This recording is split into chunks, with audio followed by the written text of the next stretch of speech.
Ovdje imam kilogram opranih šljiva i prvo što ću raditi, preseći ću je na pola i izvaditi košticu. Evo ovako, i tako ćemo očistiti sve šljive.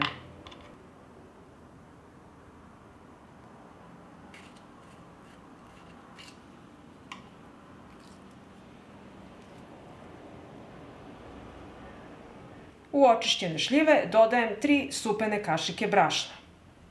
Dodat ću 3 supene kašike šećera, 3 supene kašike griza i dodajem 1 kesicu vanilin šećera. I sad ćemo sve promešati.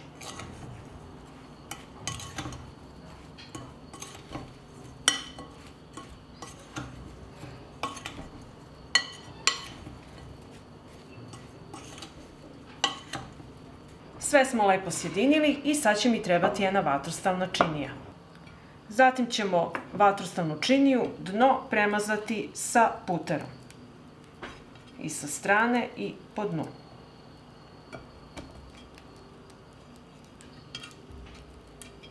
Podmazali smo činiju i sada ću staviti šljive unutra. Već možete uključiti rernu da se zagreva na 200 stepeni. I sada ću šljive i sve sastojke lepo rasporediti po činiji.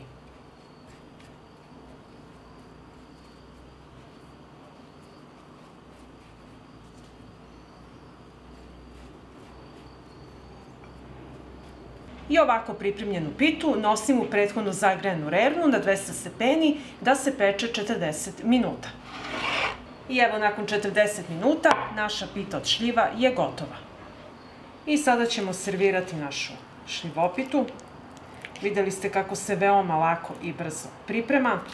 Upravo se ovako vadi sa kašikom. Servirajte uz kaficu ili u čaj i sladite se. Sad ćemo ovako i sa kašikom. Pogledajte kako je to fantastično. A o mirisu neću da vam ni govorim. Pa ako vam se dopada ovaj moj recept, vi naravno lajkujte, prijavite se na moj kanal i ostavite komentar. Prijatno!